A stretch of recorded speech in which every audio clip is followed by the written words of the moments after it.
Assalamualaikum warahmatullahi wabarakatuh. Perkenalkan dengan saya Adi Wijaya, mahasiswa Universitas Nasional Pasim dari Prodi Manajemen Fakultas Ekonomi dari program Hybrid Learning. Nah, di sini saya akan memaparkan tugas kewirausahaan mengenai contoh dari pengusaha sukses dan pengusaha gagal. Nah, di sini saya ambil satu contoh pengusaha yakni Soichiro Honda sebagai pendiri dari Honda Corporation. Nah, Soichiro Honda ini lahir di Jepang pada tahun 1906 di Watagun, Provinsi Shizuoka yang kini menjadi Provinsi Hamamatsu. Nah, beliau lahir dari keluarga yang sederhana dengan ayahnya yang bernama Giselle Honda yang tadinya seorang pandai besi ataupun tukang besi yang beralih profesi membuka bengkel sepeda. Nah, Honda ini sejak kecil suka membantu ayahnya di bengkel, dan untuk pendidikan formalnya di sekolah tidak terlalu menonjol, tetapi dia sangat menyukai dan tertarik di bidang sains.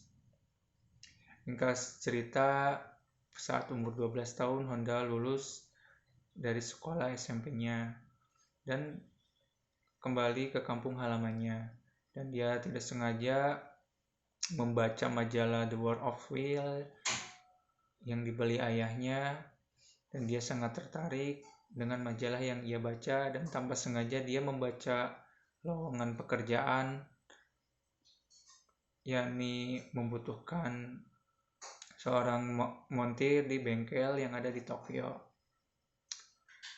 Dan pada saat usia 12 tahun dia diantar ayahnya ke Tokyo untuk melamar pekerjaannya, dan alhasil diterima.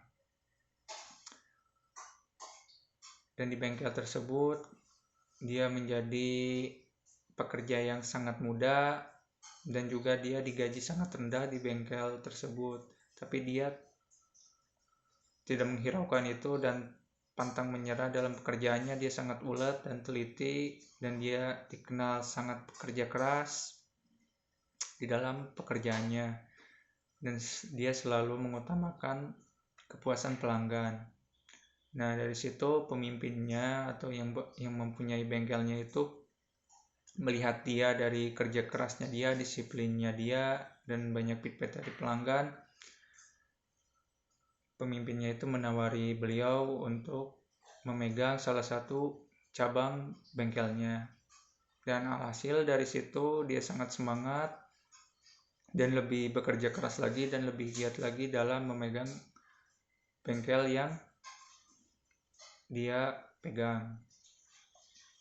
Nah, ringkas cerita, dia mempunyai gagasan karena melihat waktu itu untuk jari-jari mobilnya itu terbuat dari kayu. Dia mempunyai ide untuk membuatnya jari-jari pelek mobilnya itu dari besi. Dan hasil dari inovasinya tersebut, dia bisa mengpatenkan pada usia 30 tahun. Dan dari hasil penjualan dari pelek mobil yang jerujinya besi itu, ia bisa membuka sebuah bengkel sendiri dari hasil keuntungan dari hak paten dan keuntungan dia dari menjual pelek mobil yang terbuat dari jeruji besi itu. Singkat cerita, di usianya 30 tahun dia mempunyai bengkel, dan bengkelnya itu berjalan lancar, dan dia memiliki gagasan lagi untuk membuat ring piston, dan dia ajukan kepada pabrik Toyota, tetapi waktu itu ditolak oleh Toyota karena tidak memenuhi standar atau spesifikasi yang diinginkan. Dan tentu saja itu membuat dia depresi dan mengalami sakit yang cukup lama, yakni 2 bulan. Singkat cerita, setelah sembuh dia kembali memimpin bengkelnya dan berusaha dan pantang menyerah untuk membuat ring piston yang sesuai dengan standar. Alhasil pada usia 30 tahun dia melanjutkan kuliah di Universitas Teknologi Hamamatsu, dan tapi dia dikeluarkan dikarenakan jarang masuk. Nah, ringkas cerita, untuk ring piston yang dia teliti, yang dia kembangkan, akhirnya diterima di Toyota. Dan akhirnya dia mendirikan pabrik ring pistonnya itu sendiri. untuk mengirimnya ke pabrik Toyota. Dan sialnya waktu itu zamannya Perang Dunia Kedua. Alhasil pada saat itu pabrik sudah berdiri, dia mengalami down yang sangat parah ya gitu. Waktu itu pabriknya itu mengalami 2 kali kebakaran, dan tak lama pabriknya itu runtuh karena gempa bumi. Dan ini adalah kegagalan terbesar dia, dan akhirnya bangkrut. Nah, pasca perang pada tahun 1947, dia mempunyai ide, gagasan, yakni memasang mesin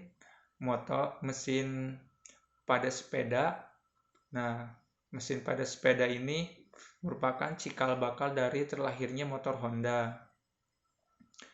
Dan karena sepeda yang dipasangi mesin ini diminati pelanggan dan pesanannya sangat banyak sehingga overload.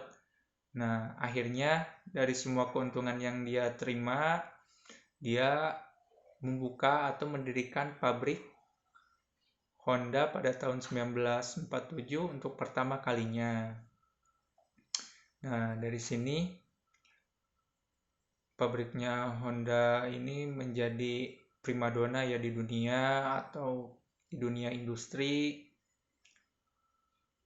Dan sampai saat ini Honda juga kan sangat terkenal, berkembang pesat dari mulai mesin motornya, mesin mobil, ke mesin kapal juga sekarang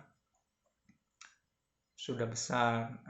Dan pada saat meninggal sendiri, Shoichiro Honda ini membubuhkan 100 hak paten dia. Nah, dari sini kesimpulannya, untuk menggapai tujuan atau usaha kita, tidak serta-merta keterbatasan ekonomi dan ilmu itu menjadi hambatan kita untuk berkembang. Tetapi kita harus bekerja keras, pantang menyerah, disiplin, dan menggapai usaha kita. Dan insya Allah dengan kitanya berdoa untuk menggapai usaha kita itu, tujuan kita itu akan tercapai. Dan sebuah kegagalan itu tidak menjadi hambatan, tetapi menjadi pelajaran buat kita untuk berkembang.